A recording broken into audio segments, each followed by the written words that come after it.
Hello दोस्तों, स्वागत है आप सभी का आपके अपने चैनल गुरुमंत्र इंस्टीट्यूट पर।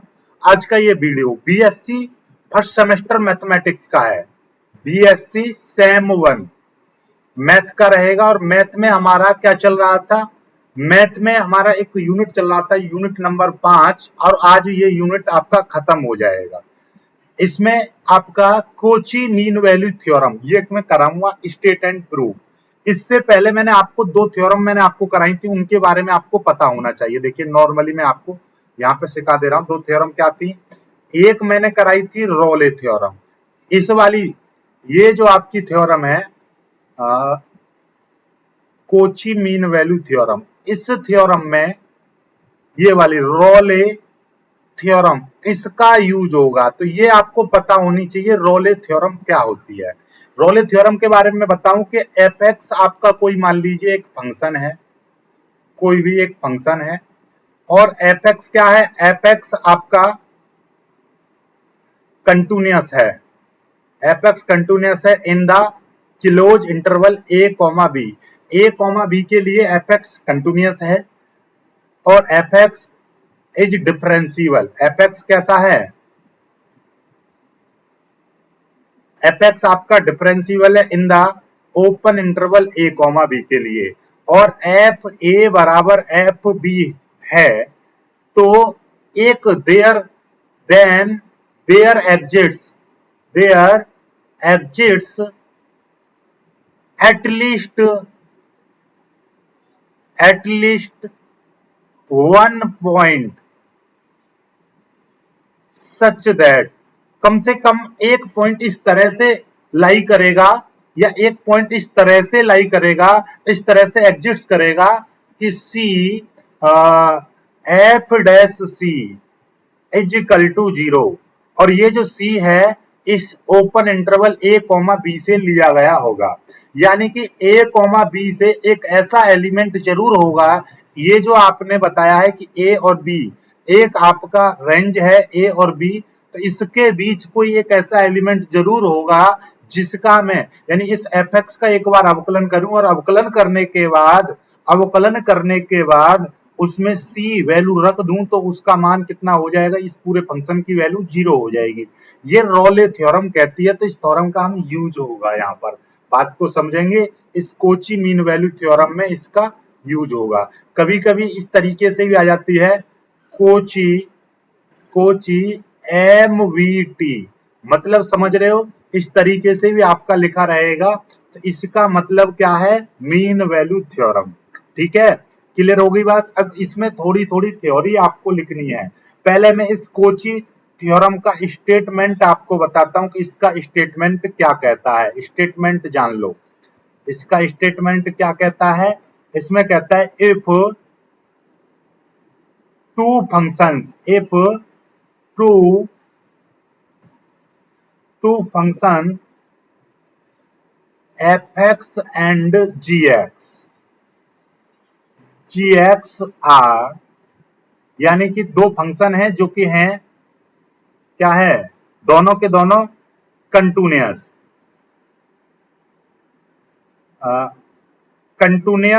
इन the close interval A comma B. दूसरा differentiable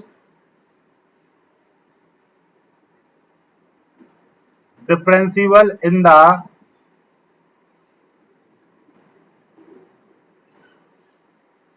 open interval A comma B. And तीसरा यहां पे लिख देंगे, एंड तीसरा पॉइंट है आपका G dash X not is equal to 0।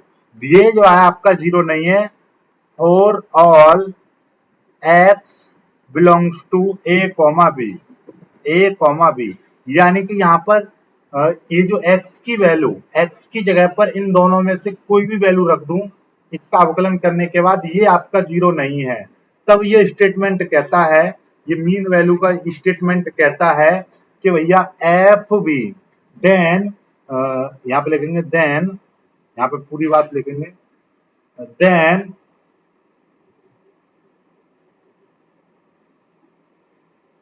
there exists then there exists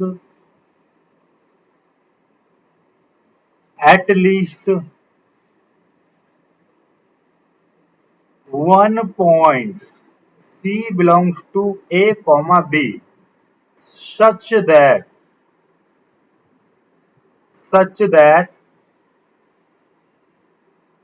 FB minus FA upon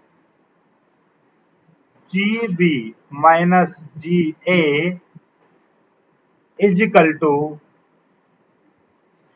F dash C upon G dash सी।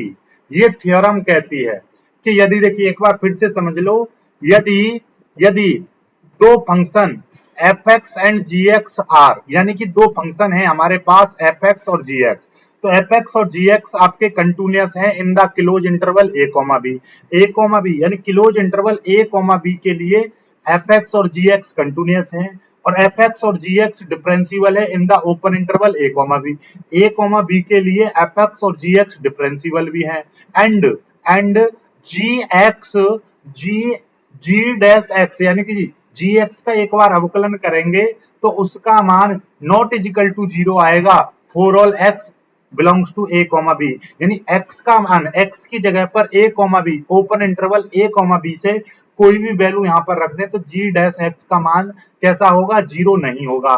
तब there exists at least one point, तब a कॉमा बी से कोई एक c point इस तरह से exists करेगा, इस तरह से एग्जिट्स करेगा कि F B minus F A upon G B minus G A बराबर F dash C upon G dash सी।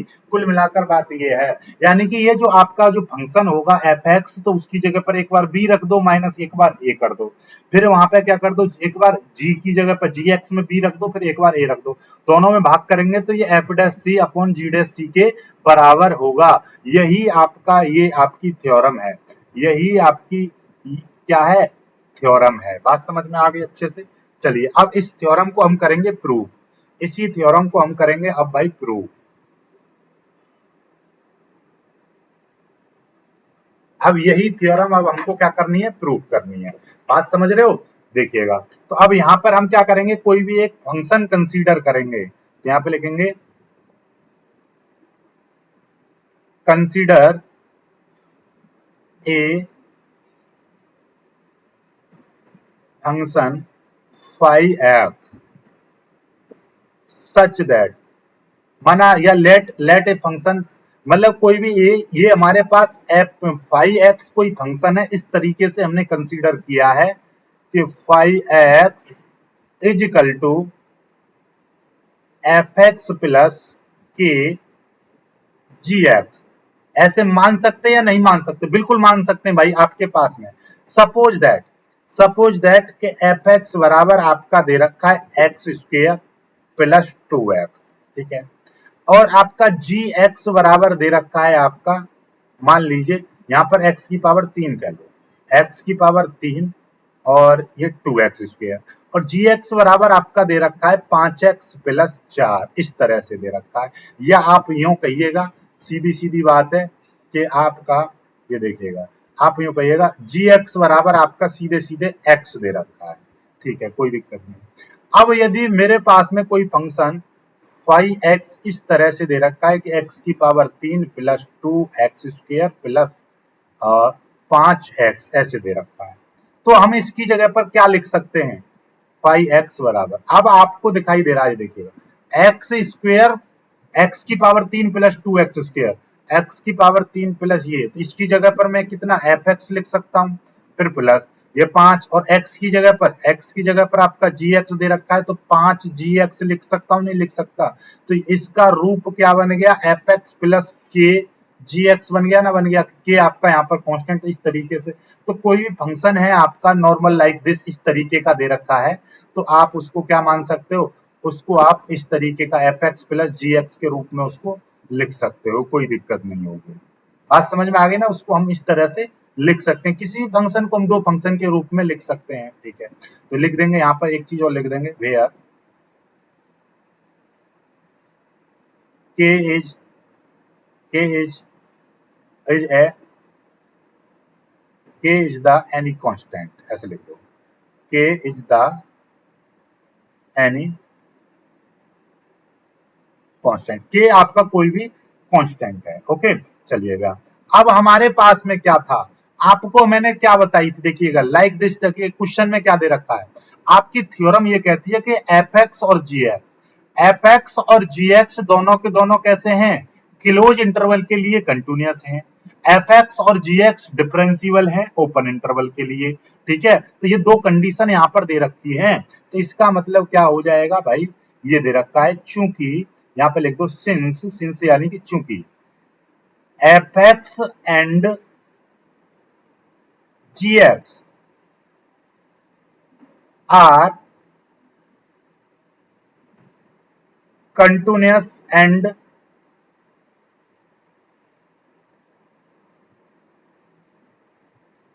डिफरेंशियल, हमें पता है चूंकि एफ एक्स और G X are continuous and differential, F X और जी एक्स आपके कंटिन्यूअस भी है और डिफरेंशियल है। जब आपका ये देखिएगा, ये जो आपका एफ एक्स आपका कंटिन्यूअस और डिफरेंशियल है और जी एक्स आपका कंटिन्यूअस और वो है कंटिन्यूअस और डिफरेंशियल है, तो इसका मतलब यदि आपका ये भी कंटिन्यूअस और डिफरेंशियल है, ये भी कंटिन्यूअस एंड डिफरेंशियल है, ओके आपका कांस्टेंट है, तो भैया ये पूरा का पूरा फंक्शन ही आपका कंटिन्यूअस और डिफरेंशियल कहलाएगा, मतलब ये भी आपका कंटिन्यूअस और डिफरेंशियल होगा। Hence hence phi x also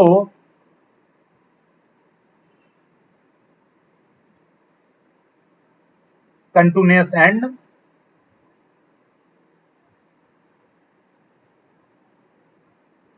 phi x also continuous and differentiable, भैया phi x आपका कंटिन्यूअस भी होगा और डिफरेंशियल भी होगा। बात समझ में आ गई अच्छे से आपको, ठीक है। अब हम क्या करेंगे, हम यहां पर कोई भी एक फंक्शन चूज करेंगे, लेट अस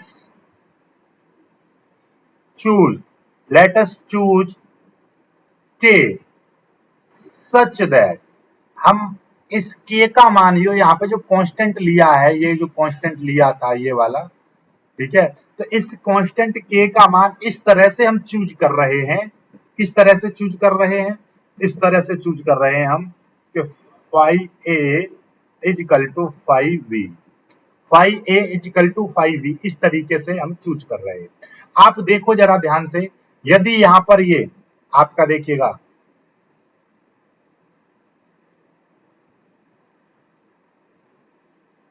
अरे मैंने पूरा ही मिटा दिया, ओके कोई दिक्कत नहीं, यहाँ पर देखिए मैं लिख दे रहा हूँ, फाई एक्स बराबर ये था आपका,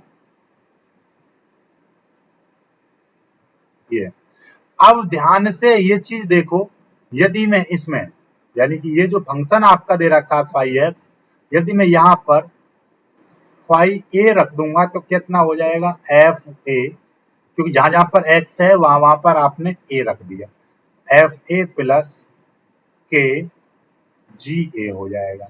उसी तरीके से यदि मैं यहाँ पर 5b रख दूंगा तो कितना हो जाएगा, यहाँ पर b रख दूंगा तो एफ बी, जहां जहां x है वहां वहां पर मैंने क्या रख दिया, ये b रख दिया, ये चीज आ जाएगी।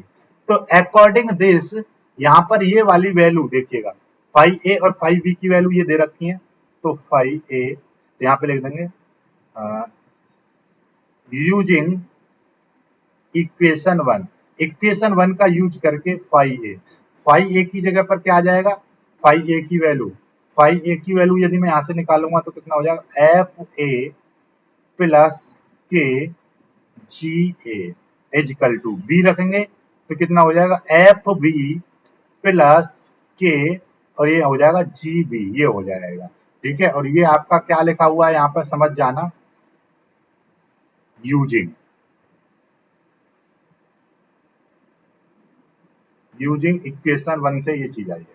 अब इसको हम आगे सॉल्व करेंगे, ध्यान से समझिएगा, इसको यदि मैं यहां से सॉल्व करूंगा तो क्या हो जाएगा, के वालों को एक तरफ ले आओ, देखिएगा ये आपका यहाँ पर है के जी ए है, ठीक है, माइनस ये वाली चीज इधर जाके इधर आपकी आएगी तो माइनस की हो जाएगी, माइनस के जी बी हो जाएगा बराबर, ये चीज आपकी यहाँ पर बची हुई है एफ बी, फिर ये वाली चीज इधर जाएगी तो माइनस की हो जाएगी एफ ए, ओके। अब यहां से आप के कॉमन ले लेंगे, के यदि मैं यहाँ से माइनस का के कॉमन ले लो, माइनस का के चला, देखिए यहाँ से के चला जाएगा, माइनस का लेंगे तो यहाँ पे माइनस का जी ए आ जाएगा, और फिर माइनस का के चला जाएगा तो ये प्लस का जी बी बचेगा।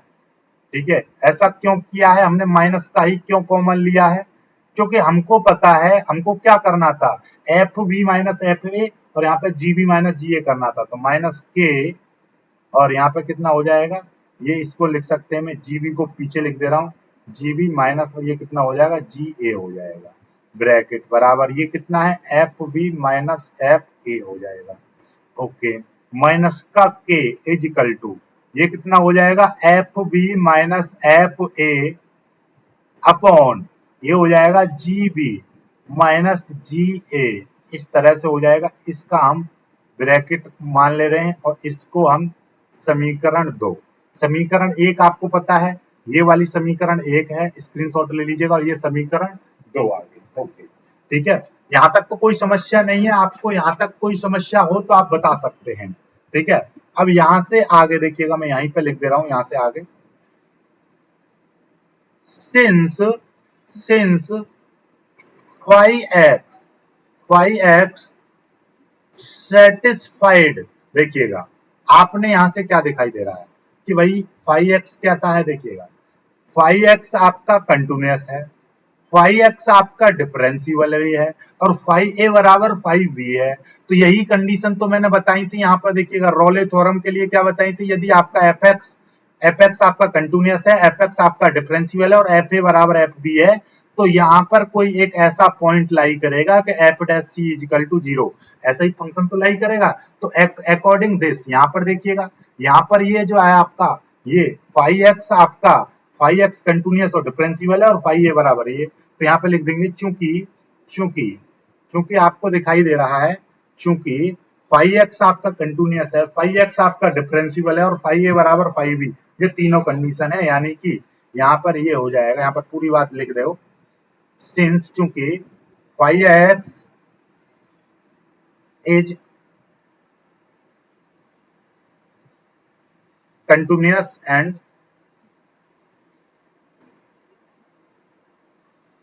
differentiable, phi x आपका continuous differentiable है, and phi a is equal to phi v, phi v, it means phi x satisfy all conditions of Rayleigh theorems, Rayleigh theorem, मतलब फाई, इट मींस इसका मतलब क्या हुआ, तो भैया ये जो फाई एक्स है आपका कंटिन्यूअस है, फाई एक्स डिफरेंशियल है, फाई ए बराबर ये, तो इट मींस इसका मतलब ये हुआ कि फाई एक्स सेटिस्फाई करता है ऑल कंडीशंस ऑफ रॉले थ्योरम, यह रॉले थ्योरम की सभी कंडीशंस को फुलफिल करता है, यानी कि सेटिस्फाई करता है। तो इट मींस ये हो गया इसका मतलब कि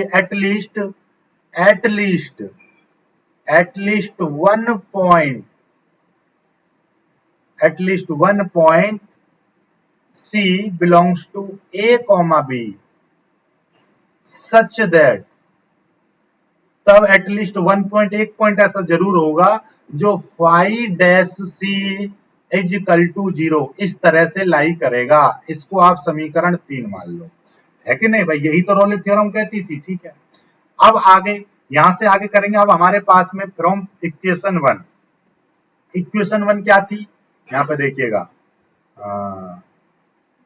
इक्वेशन 1 है phi X is equal to F X plus K G x, यही है। चलिए इसका डिफरेंशियल कर दीजिए, डिफरेंशिएट कर दीजिए, डिफरेंशिएटिंग बोथ साइड, जब इसका डिफरेंशिएट करेंगे तो यहाँ पे देखिए, यहाँ पे लिख दे रहा हूँ इसका differentiate, phi X is equal to, इसका डिफरेंशिएट फाई एक्स, इसका करेंगे तो एफ डैश एक्स हो जाएगा प्लस के तो कांस्टेंट है, जी एक्स का डिफरेंशिएट करेंगे तो जी डैश एक्स ये हो जाएगा। अब यहाँ से आपको पता है फाई डैश सी की जो वैल्यू है, यहाँ पे क्या कर देंगे, पहले पुटिंग सी कर दीजिए, सी पुट कर दीजिए, putting x is equal to C. हम c के लिए हम इस c के लिए क्या डिफरेंशिएट कर रहे हैं, तो यहाँ पे x की जगह पुटिंग c कर सकते हैं, दोनों पक्षों में हम x की जगह पे c पुट कर सकते हैं, कोई दिक्कत नहीं है, ठीक है, प्लस के जी डैश सी। ओके, अब यहाँ पे फाइव डैश सी की जो वैल्यू है वो 0 है, ये कितनी हो जाएगी 0 is equal to F dash C plus K G dash C. यहाँ पर लिख देंगे कौन सी यूजिंग करिए, यूजिंग इक्वेशन थर्ड, तीसरी इक्वेशन का हमने यूज किया है, क्योंकि phi dash C is equal to 0 है। यहाँ पे ये phi dash C is equal to यहाँ पे कितना 0 आ जाएगा, ये 0 आ गया। अब हम क्या करेंगे, इस वाली चीज को इसको इधर ले आएंगे तो माइनस का ये वाली चीज इधर आ जाएगी, तो माइनस का के और जी डैश ये सी हो जाएगा बराबर का एफ डैश सी, ये हो जाएगा। अब ध्यान से देखिएगा, ये के की जो वैल्यू है वो कितनी है, इतनी है, इस के की वैल्यू यहाँ पर रख देंगे और जी डैश को इधर ले जाएंगे, तो यहीं पर देखिएगा माइनस का के इज इक्वल टू कितना हो जाएगा F dash C upon G dash C, ये हो जाएगा। और यूजिंग इक्वेशन टू का यूज करेंगे तो यहाँ पर क्या आ जाएगा F B minus F A upon G B minus G A is equal to F dash C upon G dash C. क्या यही थ्योरम थी, क्या यही थ्योरम थी? प्रूफ। यही आपकी क्या कहलाती है, कोची मीन वैल्यू थ्योरम कहलाती है। ये के की जो वैल्यू है, ये देखिएगा यहाँ से आई है के की value, minus K is equal to F B minus G A, ठीक है, यही था, ये देखिएगा। तो यहाँ पर के की जो वैल्यू है ये F B minus F A G B minus G A, F dash C is equal to, ये पूरी तरह से यदि आप इसको ढंग से लिख रहे होंगे, ढंग से देख रहे होंगे, कॉपी पर नोट्स बनाएंगे तो अच्छे से आपको समझ में आ जाएंगी चीजें। यही आपकी क्या है, कोची मीन वैल्यू थ्योरम है। बात समझ में आ गई अच्छे से, इसको कर लीजिए, बहुत ही शानदार थ्योरम है, इसको आप कर लीजिएगा। ये देखिएगा, स्क्रीनशॉट ले लीजिए, पहले यहाँ तक स्क्रीनशॉट ले लीजिए पहले स्टेप में, दूसरे स्टेप में यहाँ से स्क्रीनशॉट ले लीजिए, तीसरे स्टेप में आप यहाँ से स्क्रीनशॉट ले लीजिएगा, चौथे स्टेप में आप यहाँ से स्क्रीनशॉट ले लीजिएगा, पांचवें स्टेप में इस स्क्रीनशॉट ले लीजिएगा, ठीक है। और ये पूरा मैं आपको डिस्क्रिप्शन में डाल दूंगा, ये नोट्स भी आपको मैं दे दूंगा, प्रोवाइड कर दूंगा, आपको टेंशन नहीं लेने का। वीडियो को लाइक करिएगा, चैनल को सब्सक्राइब कर लीजिएगा। मिलेंगे एक खूबसूरत सी वीडियो में, तब तक के लिए बाय बाय, जय हिंद।